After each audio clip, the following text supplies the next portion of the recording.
avec Windows une fonctionnalité, comme par exemple la détection du son, ou plutôt la reconnaissance vocale. Voilà. Par exemple, un handicapé ne pourra pas utiliser la souris ou le clavier. Il n'aura qu'à utiliser cette fonctionnalité sous Windows. Et il pourra accéder plus simplement à des dossiers, des fichiers, lire des vidéos. On pourra même faire des applications spécifiques pour ça.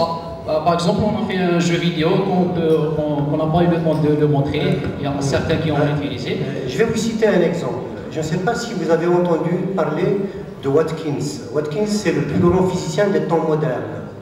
C'est quelqu'un qui est tétraplégique, qui ne remue ni les pieds, ni les mains, ni la tête. Mais c'est quelqu'un qui a rédigé plein de livres uniquement avec le mouvement de ses yeux. Et cela date depuis plusieurs années déjà. Donc maintenant, qu'est-ce que vous apportez de plus innovant que ça? Le plus innovant, c'est qu'avec n'importe quelle partie de notre corps, on peut interagir avec un PC et avoir ce qu'on veut. Par exemple, moi, si je suis par exemple amputé, je pourrais plus par exemple voir un film, ou par exemple me détendre et par exemple passer au film suivant, etc. Je vous dis que ce monsieur qui est tétraplégique, vous savez ce que monsieur... Ah, bien sûr, bien sûr. C'est une façon, au niveau du plus grand physicien des temps modernes, c'est le plus grand physicien après Einstein. Il a rédigé des livres, il a fait tout ce qu'il a à faire uniquement avec le mouvement de ses yeux. Donc, par rapport à ça, qu'est-ce que vous apportez d'innovant? Voilà, cela signifie que c'est sûr que ça existe, mais nous on a apporté une amélioration. Par exemple, comme je vous ai dit, il n'y a pas que les yeux. Par exemple, vous pouvez même faire un mouvement avec votre langue peut-être.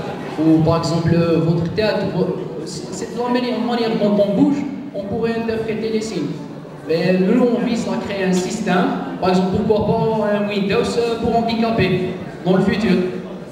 Ou peut-être, c'est pas qu'il est handicapé. Par exemple, moi, je suis un peu fainéant, comme tout le monde. Moi, je voudrais bien me détendre dans mon lit, passer là au film suivant, m'arrêter, le stopper, etc. Voilà. Donc,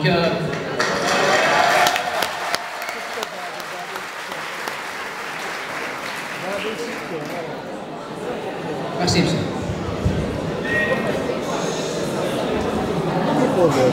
S'il vous plaît. Tout d'abord, je souhaite vous féliciter pour le travail que vous avez fait, parce que c'est quand même un effort. C'est tout à fait normal qu'on se pose la question de l'innovation, car je pense que vous le savez très bien, aujourd'hui il y a des solutions similaires, ou carrément des jeux, là oui, ou par exemple la Xbox avec le projet Natal. C'est pas du tout nouveau. Donc l'innovation est un point, est une question qu'on se pose. Et également en termes de coût. Est-ce que vous avez évalué le coût de votre solution pour avoir une rentabilité maximale par rapport à ce qui est déjà proposé sur le marché? Par exemple, déjà, on a un point qui est très simple. Notre application pourra être intégrée dans n'importe quel système d'exploitation Windows, bien sûr.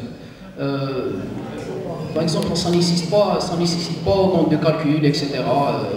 Ça pourra par exemple marcher avec un simple système d'exploitation, avec un simple processeur qui calcule juste les mouvements et les traduit en instructions. Tout ce qui est de plus simple. Donc, nous, par exemple, on pourra distribuer ce logiciel, par exemple, dans des centres handicapés pour un début, pour des tests. On a juste besoin d'une webcam et d'un PC. On a juste besoin d'une webcam, d'un PC et de la lumière, bien sûr, parce que là, c'est un peu simple. D'accord. Merci. Merci.